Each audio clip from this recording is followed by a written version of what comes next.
Okay, here we are again, talking about Twin Peaks, this time episode 12 of Series 3. We'll get straight into it with some of the things that I liked and some of the things that I found questionable. We'll start off with something that I found a little questionable. As you have just watched the show, you'll know this is spoilers. And you, just like myself, have found out that Agent Preston has been given a sort of a promotion via Gordon and Albert, telling her about the whole background behind the Blue Rose case. Now, forgive me if I'm wrong, and maybe I'm harping on about the same issue as sexism in Twin Peaks, but up until now we haven't seen a great amount of detective work being carried out by Agent Preston. In fact, I think there is like a smidgen of memory where she was looking at a picture of the evil Cooper and a picture of the Cooper that we know and love, who we dearly miss. But apart from that, and carrying out errands for Gordon and maybe even fetching him coffee at some point, I don't know, remind me, we haven't really seen her become this amazing agent that they're now telling us that she is via her honor scores and her tests and all that. She's done really well. We're being told this, and I'd rather we get the character doing these things for her to earn our respect, and thus it made logical sense for her to be promoted, other than the fact that she is obviously one, played by an actress who is good friends with David Lynch, and two, in that the plot just needs her to be there. So yeah, I found that rather questionable.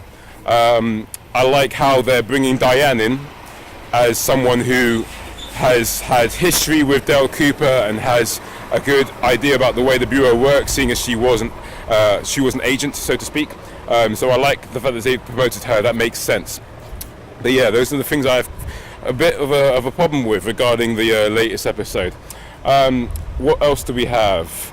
Sarah Palmer freaking out in the store. Now, I'm going to have to ask you hardcore fans to remember how Dale Cooper, when he was first questioning members of the Palmer household about obviously Laura's death and how to solve it, he did suggest that he himself was a strong sender of ideas, and I think it was in relation to Sarah Palmer, who I think is also a slight clairvoyant. That's never been outwardly stated, but she does have a window into the world of the supernatural, and I think ultimately she's able to see some of the woodsmen that have been troubling the members of the Twin Peaks cast, if not us, the audience. So maybe in some way she's using the drink that she obviously is constantly imbibing to block out these visions. That would be my surmise, but then again, it is Twin Peaks, nothing is outwardly stated, and when it is, there's always room for ambiguity. So that's my whole take on Sarah Palmer's freaking out. And I really did like the shots of the house from the outside, which we haven't seen since Fire Walk with Me, and also the actual spinning of the actual fans inside the house. That's quite reminiscent of what we've seen as, say, visual codes of disturbance in that house. And who knows what was rummaging around in her kitchen. Maybe she's got woodsmen in her house all day long, and they're for some reason attracted to the house via maybe the relationship that Laura Palmer has to do with the outside workings of this supernatural realm that's impinging upon our world. Who knows? There's a lot to be discussed there. So leave a comment if you wish.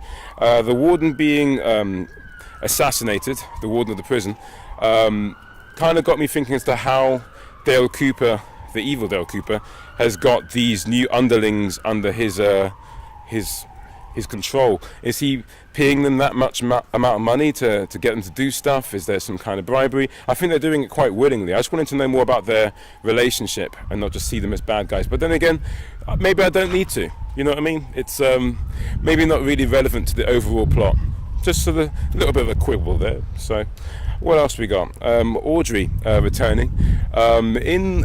I've got very mixed feelings about the way Audrey returned.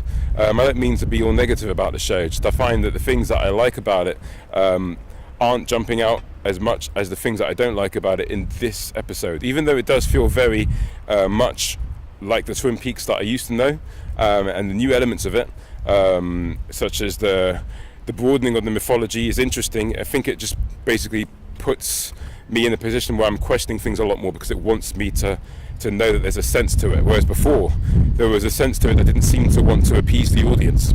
But yeah, Audrey has now been married to a guy called Charlie for some time, who from the point of view of her is not necessarily a real man. She even says that she's not in love with him, and that she's actually in love with someone called Billy, who she loves because he has balls. So I think they're talking metaphorically, not necessarily physically, though there is a notable physical disability with Charlie.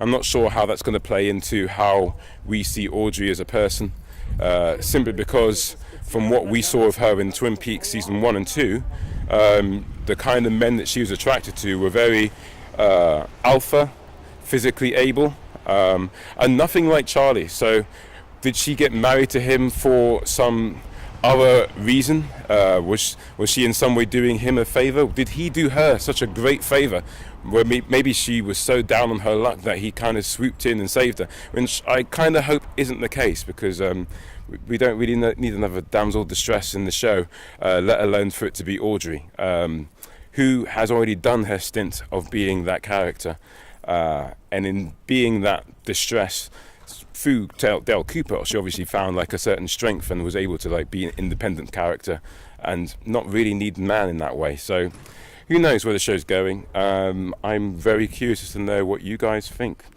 It ended on a really odd note because we have two characters that we don't know talking about characters that we haven't met, which has happened before in Twin Peaks, but the payoff has been quicker.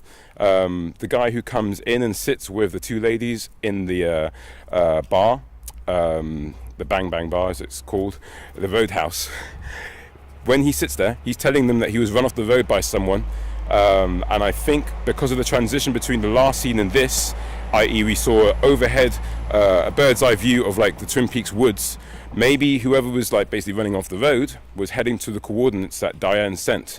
So therefore, with the film logic that I'm employing here, I'm thinking that was probably the bad Cooper.